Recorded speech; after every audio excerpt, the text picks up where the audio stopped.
Hi നമസ്കാരം, ഞാൻ സൈന്ധവിയാണ്. എന്തൊക്കെയുണ്ട് വിശേഷം? എല്ലാവർക്കും സുഖമെന്ന് വിശ്വസിക്കുന്നു. അതുപോലെ എനിക്ക് സുഖം തന്നെയാണ്. അപ്പോൾ ഞാൻ ഇന്ന് പറയാൻ വന്ന വിശേഷം എന്ന് വെച്ചാൽ, ഇന്നലെ ഞാനൊരു വീഡിയോ ഇട്ടു. അതിൽ കുറേ ആൾക്കാർ കുറേ നല്ല റെസ്പോൺസ് എനിക്ക് തന്നു. അതിൽ വലിയൊരു ബിഗ് താങ്ക്സ്. പിന്നെ ഞാൻ ആരെയും മാനസികമായിട്ടത് വേദനിപ്പിക്കാനോ ഒന്നുമല്ല. ഒരു കാര്യം അറിഞ്ഞ സമയത്ത് ഒരമ്മയ്ക്ക് ഉണ്ടാകുന്ന ഫീലിങ്സ് മാത്രമാണ് ഞാൻ അതിലെ കൂടെ നിങ്ങളെ അറിയിച്ചത്. കാരണം അതിൻ്റെ കാര്യങ്ങളായി പല പ്രശ്നങ്ങളും ഇപ്പോൾ ഞാൻ നേരിട്ടുകൊണ്ടിരിക്കുകയാണ് എൻ്റെ ലൈഫിൽ. അപ്പം ആ ഒരു വീഡിയോയുടെ പേരിൽ, കാരണം നമ്മളെ ആർക്കും മനസ്സിലാവില്ല, ഒരിക്കലും മനസ്സിലാവില്ല. കാരണം നമ്മൾ ചെയ്ത എല്ലാം തെറ്റുകളെന്നാണെന്ന് എല്ലാവരും നമുക്ക് ചുറ്റുമുള്ളവർ വിശ്വസിക്കത്തുള്ളൂ. കാരണം ഞാൻ ആരുടെയും അതിൽ പേരെടുത്ത് പറഞ്ഞിട്ടില്ല. ഈവൻ എൻ്റെ മകളുടെ പേര് പോലും ഞാൻ അതിൽ നിങ്ങളോട് ഷെയർ ചെയ്തിട്ടില്ല. ആ വ്യക്തിയോ ആ വ്യക്തിയുടെ ഫാമിലിയെക്കുറിച്ചോ ഒന്നും ഞാൻ പറഞ്ഞിട്ടില്ല. പക്ഷേ എൻ്റെ മകൾ എന്നോട് പറഞ്ഞ ഒരു കാര്യം എനിക്കത് കേട്ടപ്പോൾ എനിക്ക് ടെൻഷനായി. കാരണം എന്തെങ്കിലും നാളൊരു സമയത്ത് അവൾ തിരിച്ചു പോകുമ്പം അവൾക്ക് അങ്ങനെ എന്തെങ്കിലും സംഭവിച്ചാലോ ഇല്ലെങ്കിൽ എന്തെങ്കിലും ആകോ. കാരണം ഇതൊരു തെളിവാണ്, ലൈഫിൽ ഇതൊരു തെളിവാണ്. അതിനുവേണ്ടി മാത്രമാണ് ഞാൻ അങ്ങനെ ചെയ്തത്. അല്ലാതെ മാനസികമായിട്ട് ആരെ ഹേർട്ട് ചെയ്യാനോ അല്ലെങ്കിൽ ആരെങ്കിലും ഉപദ്രവിക്കാനോ എന്ന് വിചാരിച്ചല്ല. കാരണം അവൾക്ക് എന്തെങ്കിലും വന്നുപോയ ജീവിതത്തിൽ ഏറ്റവും കൂടുതൽ വിഷമിക്കുന്നത് ഞാൻ മാത്രമായിരിക്കും. എൻ്റെ വയറെരിയുന്നത്, എൻ്റെ കണ്ണെരിയുന്നത് ആർക്കും അറിയില്ല. പിന്നെ ഞാൻ ചെയ്ത തെറ്റാണോ എന്ന് ചോദിച്ചാൽ, ഇത് നിങ്ങളോട് ഷെയർ ചെയ്ത് തെറ്റാണോ വെച്ചാൽ എൻ്റെ മനസ്സാക്ഷിക്ക് പറയാം ഞാൻ ചെയ്ത തെറ്റല്ല. അത് ഉറപ്പായിട്ടും പറയാം. എൻ്റെ കുടുംബമാണ് നിങ്ങളെല്ലാവരും. എനിക്കൊരു പേഴ്സണലായിട്ടൊരു ലൈഫ് ഈ യൂട്യൂബ് ചാനൽ തുടങ്ങിയ സമയം മുതൽ ഞാൻ എൻ്റെ ഒരു പേഴ്സണൽ ലൈഫായിട്ട് ഞാൻ എവിടെയും വെച്ചിട്ടില്ല. ഞാൻ എന്തുണ്ടെങ്കിലും എന്താണെങ്കിലും അതെല്ലാം നിങ്ങളോട് ഷെയർ ചെയ്യാറുണ്ട്. ഞാൻ അന്ന് നടക്കുന്ന എല്ലാ കാര്യങ്ങളും നിങ്ങളോട് ഷെയർ ചെയ്യാറുണ്ട്. ഞാൻ ഇങ്ങനെയാണ്, ഞാൻ അവിടെ പോയി ഇവിടെ പോയി എന്നെല്ലാം ഞാൻ നിങ്ങളോട് ഷെയർ ചെയ്യാറുണ്ട്. ഒന്നും ഞാൻ നിങ്ങളോട് ഒളിച്ചു വെക്കാറില്ല. നിങ്ങളാണ് എൻ്റെ ഫാമിലി. കാരണം എൻ്റെ കൂടൊപ്പം എൻ്റെ നിന്നതും എനിക്കൊരു വിഷമഘട്ടത്തിൽ നല്ല നല്ല സാന്ത്വന വാക്കുകളായിട്ട് എൻ്റെ പല ആൾക്കാരും വന്നിട്ടുണ്ട്. എന്നിട്ടും നിങ്ങളാണ് എൻ്റെ ഏറ്റവും കൂടുതൽ മനസ്സിലാക്കിയിട്ടുള്ള ആൾക്കാരും. എനിക്കതറിയാം. അന്നേരം ഞാൻ നിങ്ങളോടത് പറഞ്ഞത് ഒരു തെറ്റായിട്ടോ ഇല്ലെങ്കിൽ ഒരാൾക്കാരുടെ പേഴ്സണൽ ലൈഫ് എടുത്ത് കളിക്കുകയോ ഒന്നും ചെയ്തതല്ല. നിന്നെയും കൂടെ ബാധിക്കുന്ന, എൻ്റെ ജീവിതത്തെ കൂടെ ബാധിക്കുന്ന ഒരു സംഭവം എൻ്റെ ചുറ്റും നിൽക്കുന്നത് നിങ്ങളെ അറിയിച്ചെന്ന് മാത്രമേ ഉള്ളൂ. അത് വേറെ ഒരു രീതിയിലും ഒരാളെയും പേഴ്സണലായിട്ട് ഹേർട്ട് ചെയ്യണമെന്ന് ഞാൻ ആഗ്രഹിച്ചിട്ട് പോലുമില്ല, ചിന്തിച്ചിട്ട് എനിക്ക് സഹിക്കാൻ പറ്റിയില്ല. അതുകൊണ്ട് മാത്രമാണ് ഞാൻ അതിന് പ്രതികരിച്ചൊരു വീഡിയോ ചെയ്തത്. അതിൽ ആർക്കെങ്കിലും ഒരു വിഷമം തോന്നിയിട്ടുണ്ടെങ്കിൽ എനിക്കൊന്നും ചെയ്യാൻ പറ്റത്തില്ല. കാരണം എനിക്ക് അങ്ങനെ ആർക്ക് വിഷമം തോന്നിയാലും എനിക്കൊന്നും ചെയ്യാൻ പറ്റില്ല. എൻ്റെ യൂട്യൂബ് എന്ന് വെച്ചാൽ എൻ്റെ പേഴ്സണൽ സ്പേസാണ്. അവിടെ എനിക്ക് എന്നെ മനസ്സിലാക്കുന്ന, എന്നെ അറിയാവുന്ന കുറച്ച് വിരലെണ്ണാവുന്ന കുറച്ച് ആൾക്കാർ എനിക്ക് ചുറ്റുമുണ്ട്. ഞാൻ അവരോട് എൻ്റെ ഫ്രണ്ട്സിൻ്റെ പറയുന്നത്, എൻ്റെ ഫാമിലിയോട് പറയുന്ന പോലെ ഞാൻ നിങ്ങളോട് ഷെയർ ചെയ്തതാണ്. പിന്നെ വേറെ എന്താ പറയുക, ഇന്ന് രാവിലത്തെ കാര്യങ്ങൾ പറയാം. എനിക്കിപ്പോൾ ഈ കുറച്ച് ദിവസമായി ഈ തലയുടെ ഒരു പെയിൻ ഇങ്ങനെ തുടങ്ങിയിട്ടും അതിൻ്റെ മരുന്നിന് പോയിരുന്നു. ഇപ്പോൾ ഡോക്ടറെ അടുത്ത് നിന്ന് വീണ്ടും ചെല്ലാൻ പറഞ്ഞേക്കുവാണ്. ഡോക്ടറെ അടുത്ത് പോകണം. പിന്നെ ഇന്ന് സത്യം പറഞ്ഞാൽ ഞാൻ ബ്രേക്ക്ഫാസ്റ്റ് ഒന്നും ഉണ്ടാക്കിയില്ല. കോഫിയും ബിസ്ക്കറ്റുമാണ് മോനുസ് കഴിച്ചുകൊണ്ട് പോയത്. അത് മാത്രം മോനുസ് കഴിച്ചത്. പിന്നെ വേറെന്താ പറയാനും, പിന്നെ ഹോസ്പിറ്റലൊന്ന് പോകണമെന്ന് വിചാരിക്കുന്നുണ്ട്. കാരണം ഭയങ്കര പെയിനാണ്, സഹിക്കാൻ പറ്റുന്നില്ല. ഇപ്പോൾ ഇതിപ്പോൾ ഇങ്ങനെ തുടങ്ങിയിട്ട് തന്നെ ഒരു 2 വീക്സോളമായി.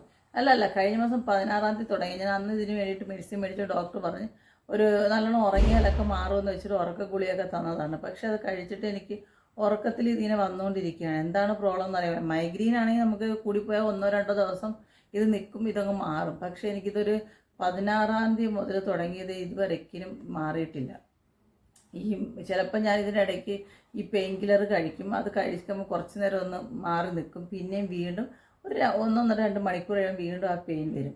കാരണം മനുഷ്യൻ്റെ ലൈഫിലങ്ങ് ഒരു എന്താ പറയുന്നത്, ഒരു പറയാൻ പറ്റാത്ത രീതിയിൽ തലയ്ക്കൊരു വേദനയാണ്.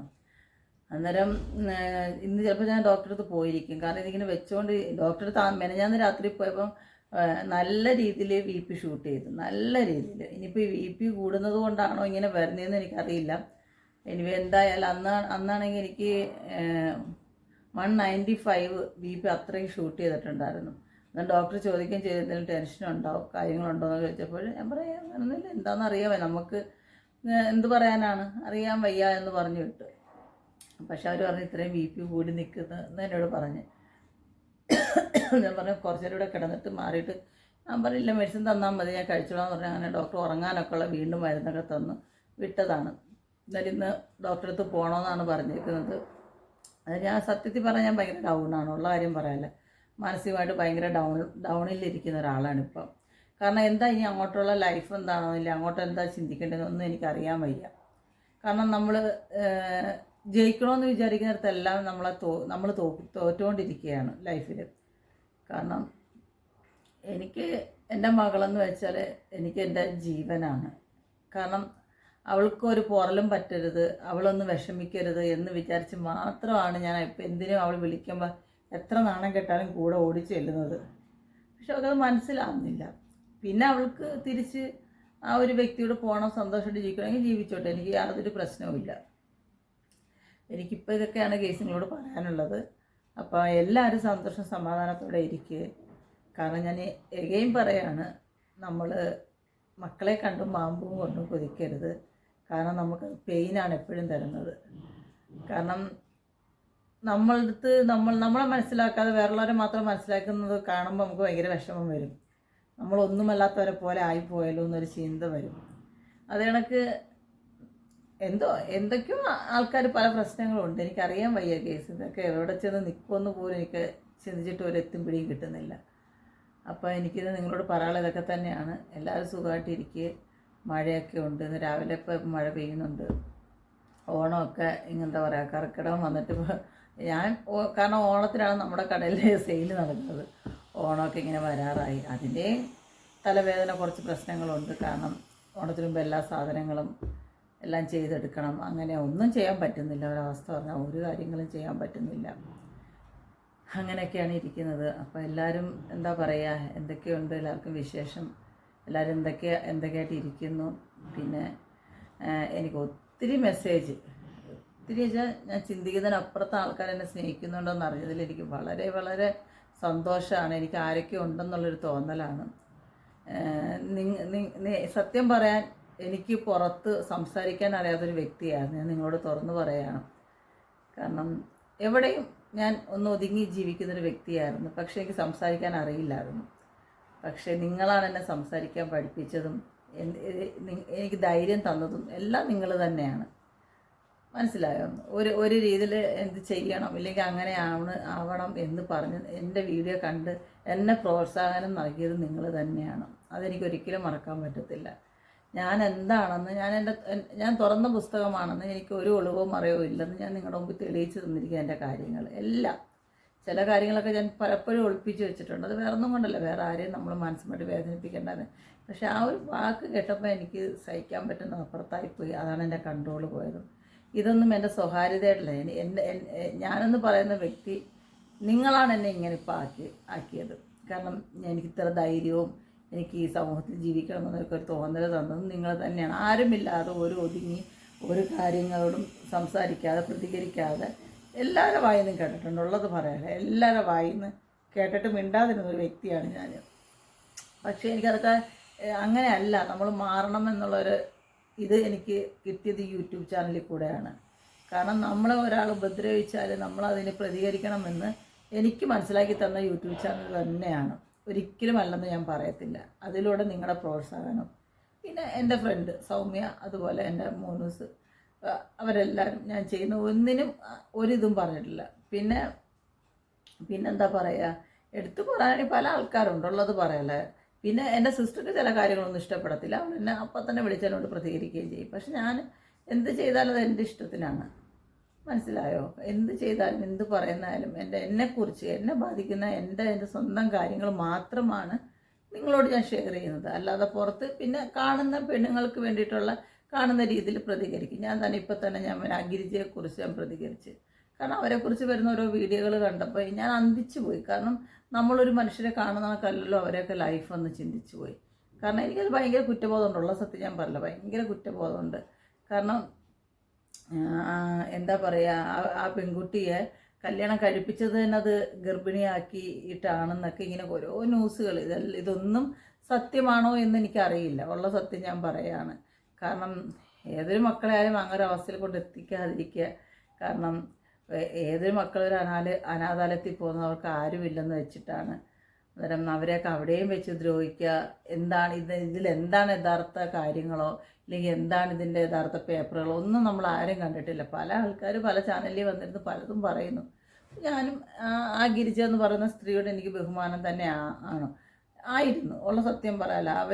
അവർ പിന്നെ ഞാൻ ആ ഒരു വീഡിയോയും കണ്ട്, ഒരു മുത്തശ്ശി സംസാരിക്കുന്നൊരു വീഡിയോയും കണ്ട് മാനസികമായിട്ട് ഭയങ്കരമായിട്ട് ഞാൻ വിഷമിച്ചു പോയി. കാരണം നമ്മൾ കാണുന്നതൊക്കെയല്ല ഓരോ മനുഷ്യരും, അവരെ പിന്നിൽ കുറേ കഥകളുണ്ട്, അവർ വളർന്നു വരുന്നതിന് പിന്നിൽ കുറേ കാര്യങ്ങളുണ്ട് എന്ന് എനിക്ക് മനസ്സിലാക്കി ഓരോ വീഡിയോയിൽ ഞാൻ കാണുന്നുണ്ട്. കാരണം ഞാൻ ആ ഗിരിജയെ സപ്പോർട്ട് ചെയ്ത് തന്നെ ഒരു വീഡിയോ സംസാരിച്ചതാണ്.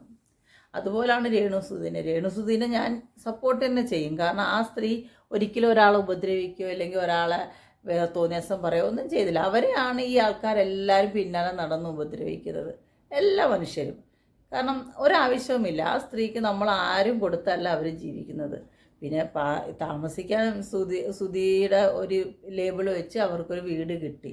പിന്നെ അവർ ബിഗ് ബോസിൽ പോകുന്നുണ്ട്. അതിൻ്റെയൊക്കെ കുറേ പ്രശ്നങ്ങൾ പല മനുഷ്യർക്ക് ഇതിലുണ്ട്. അവർ വീഡിയോ ചെയ്യുകയോ അല്ലെങ്കിൽ ആരെങ്കിലുമായിട്ട് ആൽബം ചെയ്യുകയോ അതൊക്കെ അവരുടെ പേഴ്സണൽ ലൈഫാണ്. അതെല്ലാം അവരുടെ പേഴ്സണൽ ലൈഫാണ്. ഞാൻ ഇന്നും പറയാം, അതൊക്കെ അവരുടെ പേഴ്സണൽ ലൈഫാണ്. നമ്മളെ ഒരാൾ ഉപദ്രവിക്കുന്നുണ്ടോ, നമ്മളെ ചീത്ത പറയുന്നുണ്ടോ എന്ന് മാത്രം നമ്മൾ ചിന്തിച്ചാൽ മതി. അവരെന്ത് ഷോ കാണിച്ചാൽ അത് അവരുടെ പേഴ്സണൽ ലൈഫാണ്. നമുക്കതിനെക്കുറിച്ച് അവരെ കുറ്റം പറയാനോ എടുക്കാനോ ഒന്നും നമുക്ക് യാതൊരു അധികാരവും. പിന്നെ ഈ മനുഷ്യരെന്ത് ചിന്തിച്ചിട്ടാണ് ആ പാവം പിടിച്ച സ്ത്രീയെക്കുറിച്ച് ഇത്ര നെഗറ്റീവ് പറയുന്നതെന്ന് എനിക്കറിയാം.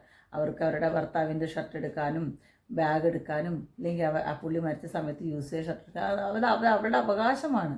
അതവരെപ്പോൾ കാണിക്കണമെന്നൊന്ന് അവരാണ് ചിന്തിക്കുന്നത്. മനസ്സിലായോ? അത് നമ്മളല്ല.